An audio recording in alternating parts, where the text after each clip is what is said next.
É com alegria que a gente de novo está aqui. Nós estamos cada momento procurando olhar para aquilo que me parece ser de fato a solução das nossas vidas, que é o Evangelho de Jesus Cristo. É para isso que nós nos colocamos aqui, abrindo a Bíblia e procurando ver o que Deus tem para nós.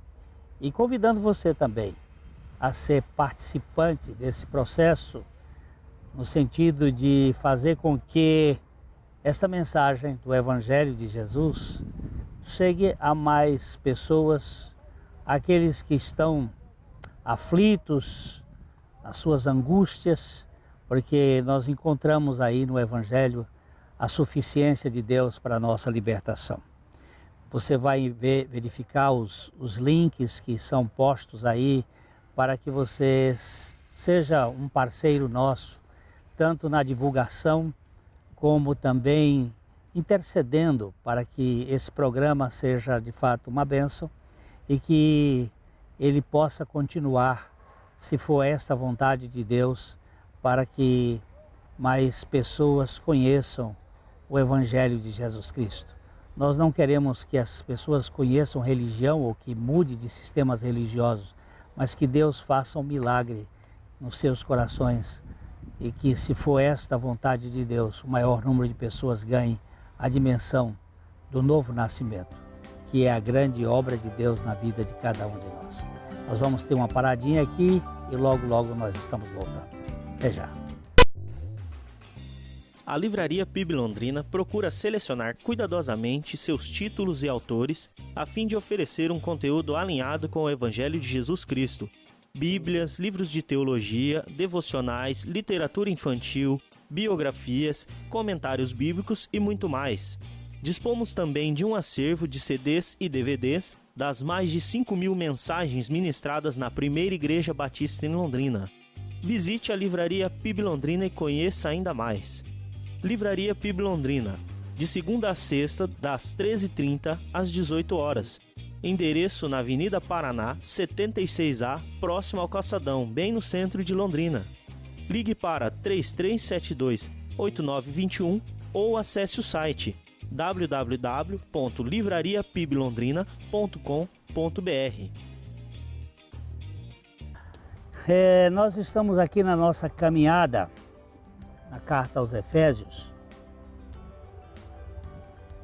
vendo de uma maneira muito positiva como o apóstolo São Paulo, ele trata a questão da revelação de Cristo para com a humanidade. No programa anterior nós fizemos uma abordagem aqui no capítulo 3 de Efésios, quando ele faz uma oração. Ele procura se colocar de joelhos diante de Deus, o Pai, em favor da sua igreja, para que cada um de nós receba esta suficiência de Jesus Cristo em nosso homem interior, para que nós sejamos encharcados do amor de Deus, que é a dimensão verdadeira do Evangelho.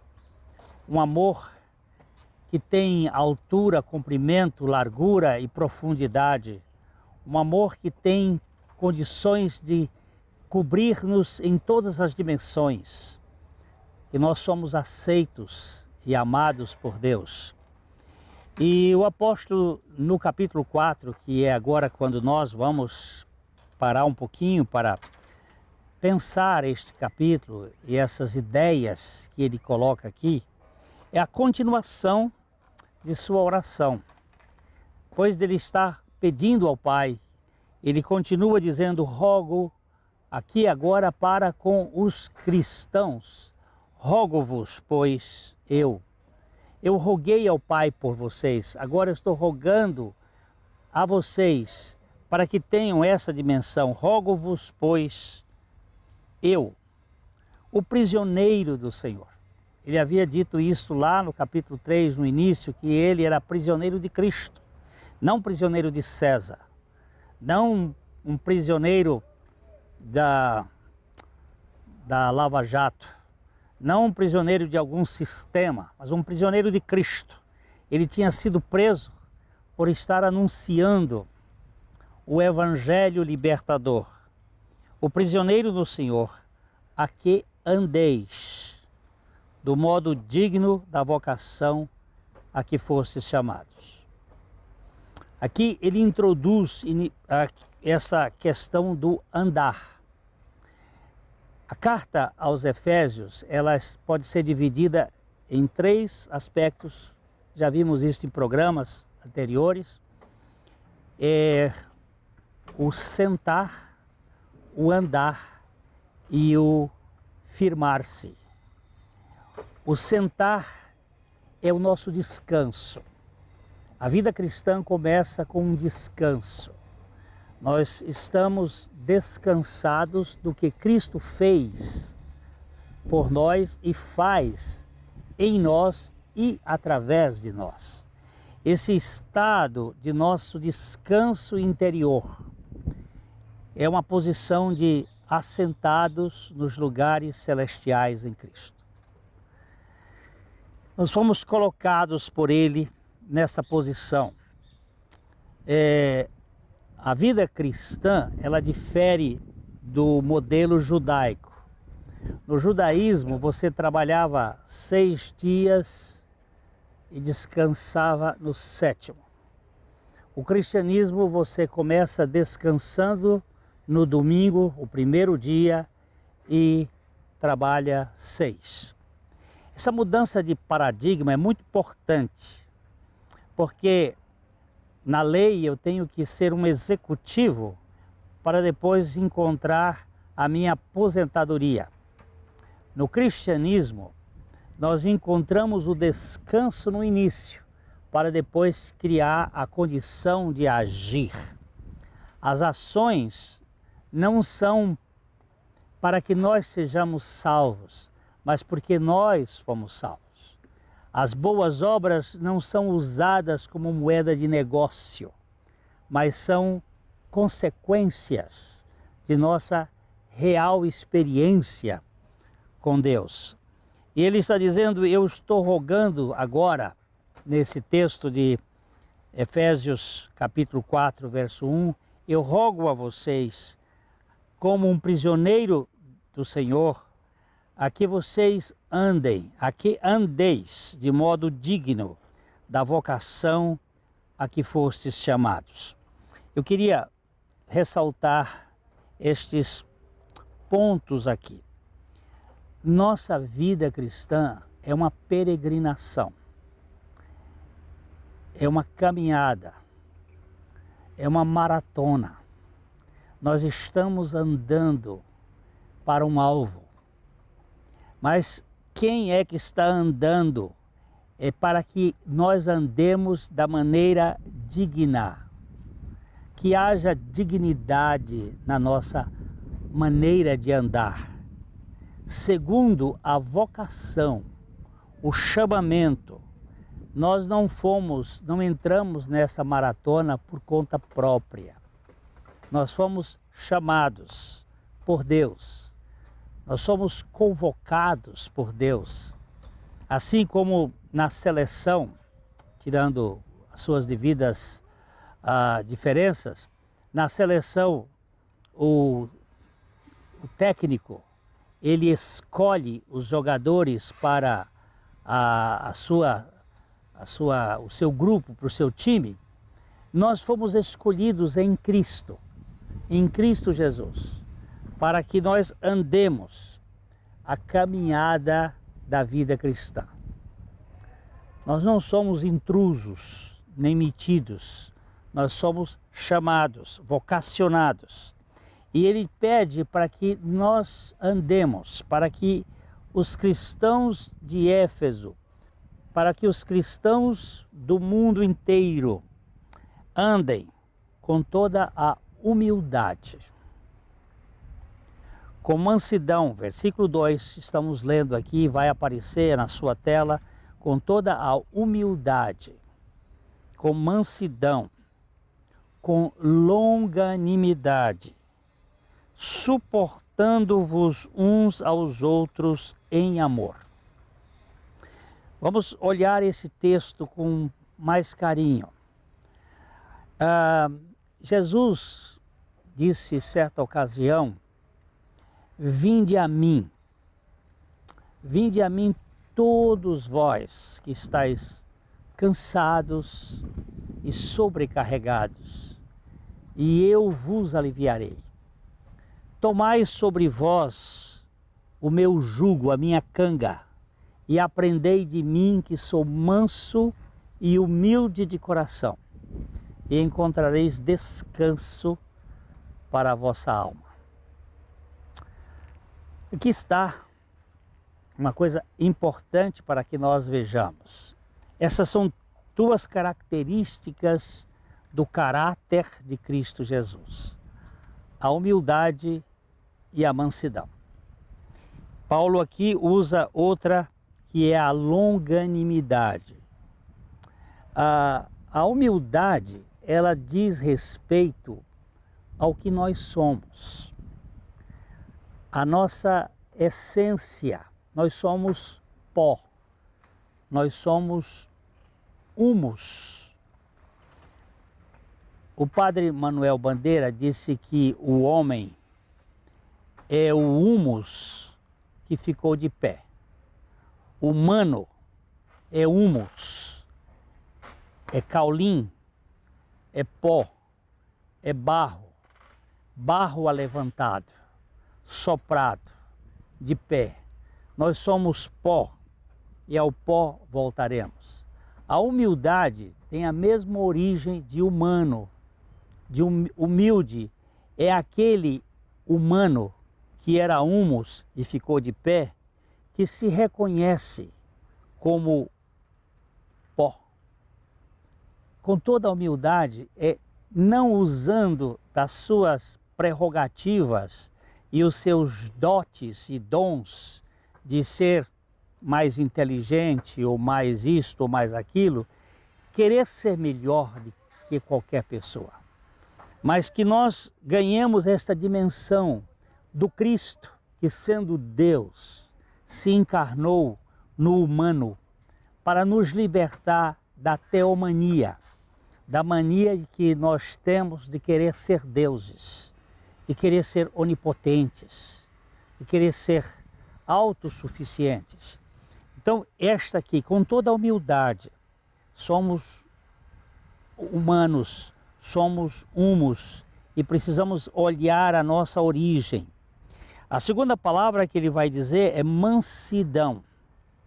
A mansidão tem a ver com essa característica do ter, enquanto que o humano, o humilde, tem a característica do humano, do ser, o humilde, o manso tem a característica do ter. Bem-aventurados os mansos, porque eles herdarão a terra. A mansidão é essa condição de saber que nós não somos donos de coisa alguma, que nós chegamos aqui na terra sem nada, pelados, e que vamos sair daqui da terra sem nada, vai ficar tudo aqui. Nós somos no máximo mordomos, não donos, administradores. Essa ideia da posse tem aprisionado muitas pessoas. E ele quer dizer aqui que a nossa maneira de andar, de nós peregrinarmos, deve ser tomada com estas características da fé cristã.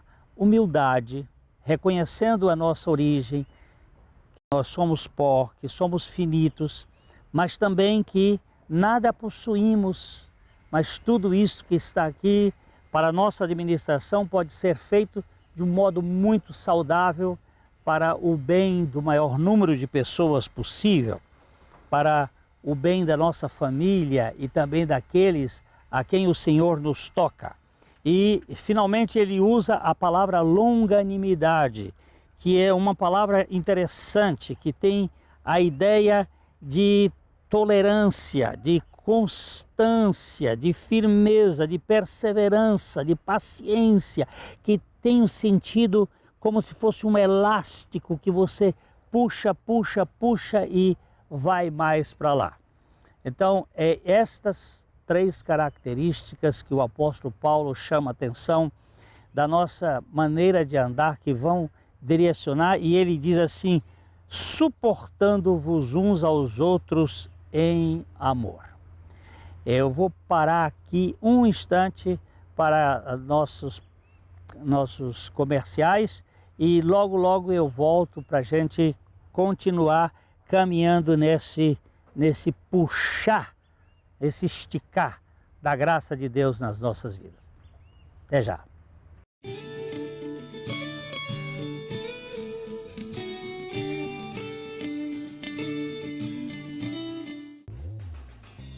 A Livraria PIB Londrina procura selecionar cuidadosamente seus títulos e autores a fim de oferecer um conteúdo alinhado com o Evangelho de Jesus Cristo.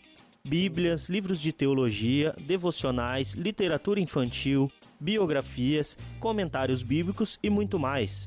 Dispomos também de um acervo de CDs e DVDs das mais de 5.000 mensagens ministradas na Primeira Igreja Batista em Londrina. Visite a Livraria PIB Londrina e conheça ainda mais. Livraria PIB Londrina, de segunda a sexta, das 13h30 às 18 horas. Endereço na Avenida Paraná, 76A, próximo ao Calçadão, bem no centro de Londrina. Ligue para 3372-8921 ou acesse o site www.livrariapiblondrina.com.br.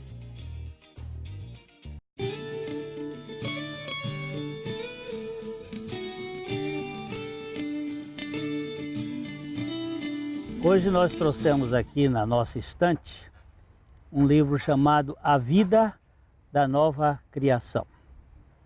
A primeira criação foi feita no Éden. Deus criou a humanidade, mas essa humanidade caiu. E a segunda criação foi feita no Jardim da Sepultura. Primeiro Deus desmanchou a velha criação na cruz e na ressurreição ele fez uma nova criatura. É um belíssimo livro do David Kuykendall que a gente recomenda para aqueles que gostam de ler. A Vida da Nova Criação em Cristo Jesus. E nós estávamos falando há pouco que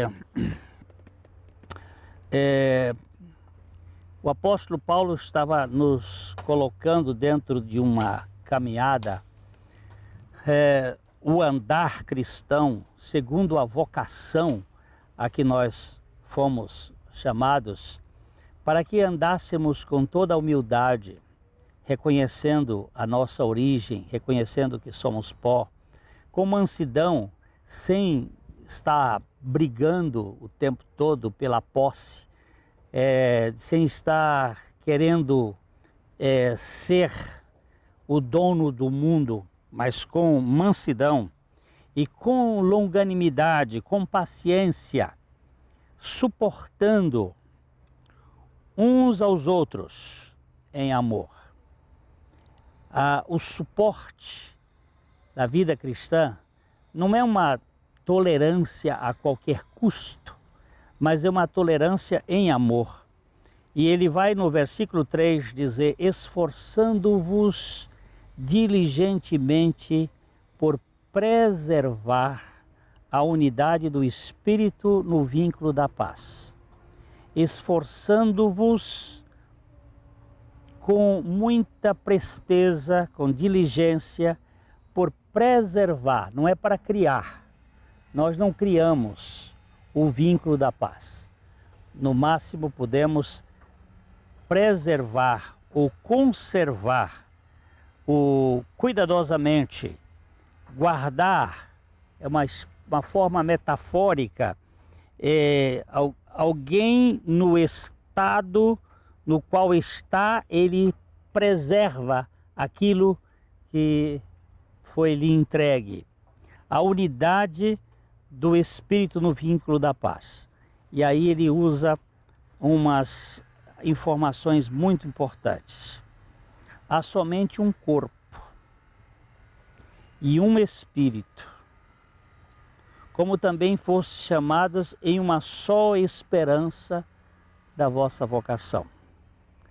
Há um só Senhor, uma só fé, um só batismo, um só Deus e Pai de todos, o qual é sobre todos e age por meio de todos e está em todos. Olha só. Esforçando diligentemente por preservar a unidade da fé, porque há somente um corpo. Você vai encontrar muitas placas de igrejas, mas existe só uma igreja, a Igreja de Cristo. Lógico que essas placas todas vão refletir pontos de vista humanos. Ali dentro você vai encontrar pessoas com experiência com Deus e pessoas sem experiência com Deus. O Senhor Jesus contou uma parábola do trigo e do joio. Ele disse que veio um semeador e plantou o trigo de dia, e de noite veio um adversário e plantou o joio. E os dois crescem juntos. O trigo e o joio são muito parecidos. Eles são muito semelhantes na sua forma. Eu estive uma vez lá em Israel e o nosso guia me chamou à parte para que eu identificasse o joio dentro do trigo. E eu não conseguia, porque eu não tinha conhecimento das semelhanças e das diferenças. Agora, o trigo, quando ele amadurece, ele tem grão. E ele também inclina-se, ele se dobra e ele se desarraiga da terra. Porque o joio, ele fica grudado na terra, ele fica preso no sentido de que ele está agarrado a este mundo. E ele não tem, ele é xoxo, ele não tem grão. Assim, isso só pode ser visto no final das coisas. Mas dentro das igrejas tem muita semelhança de obra de Deus e obra humana, obra boa, mas é humana. E ele diz assim, há somente um corpo, e esse corpo, ele é formado por aqueles que têm uma experiência verdadeira com o Senhor Jesus Cristo. Seja ele católico, protestante, evangélico, aqueles que nasceram de novo, que foram crucificados com Cristo, que ressuscitaram juntamente com Cristo, que tem a vida de Cristo, que tem a vida do amor de Cristo, que tem humildade, que tem mansidão, que tem longanimidade, que tem amor. Há somente um corpo. Há também um só Espírito, o Espírito Santo, que vai governar este corpo, que vai interacionar com esse corpo. E também fostes chamados com uma só esperança da vossa vocação. A esperança da vocação que Deus nos colocou em Cristo Jesus, mediante a sua ressurreição dentre os mortos, e vai dar a nós a condição de viver neste mundo, não presos a este mundo, mas desarraigados sim, mas cheios de esperança. Há um só Senhor, que é Cristo, uma só fé.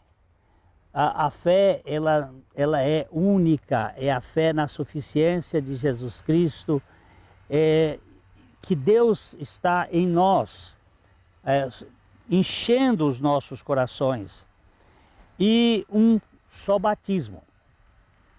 Olha, não é batismo por imersão, não é batismo por aspersão, não é batismo por ablução, não são formas desse batismo. Creio eu que esse um só batismo, que está ligado à fé e ao Senhor, é o batismo na morte. O apóstolo São Paulo vai nos dizer na carta aos Romanos, eu queria que você abrisse aí a carta aos Romanos, no capítulo 6, no versículo 3, ele diz uma coisa muito interessante. Ou porventura ignorais que todos nós que fomos batizados em Cristo Jesus, fomos batizados na sua morte? Este batismo aqui não se trata de um batismo em águas, mas sim de um batismo no corpo de Cristo na cruz. É quando nós fomos incluídos, identificados, mergulhados, nós fomos infundidos em Cristo Jesus.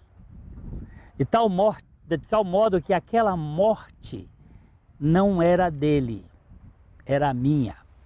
Fomos batizados, e aí eu creio que o apóstolo São Paulo estivesse dizendo que há um só batismo. Este batismo, que é o batismo em Cristo, é exatamente a nossa verdadeira experiência. Há um só Senhor, uma só fé, um só batismo. Um só Deus e Pai de todos os que creem, o qual é sobre todos, age por meio de todos e está em todos. Por que você colocou o Pai de todos os que creem quando o texto não diz isso? Porque há uma só fé. Em Cristo Jesus, um só batismo. E Ele é Pai de todos. Para que nós nos tornemos filhos de Deus, nós temos que voltar aqui um texto que eu queria que você observasse.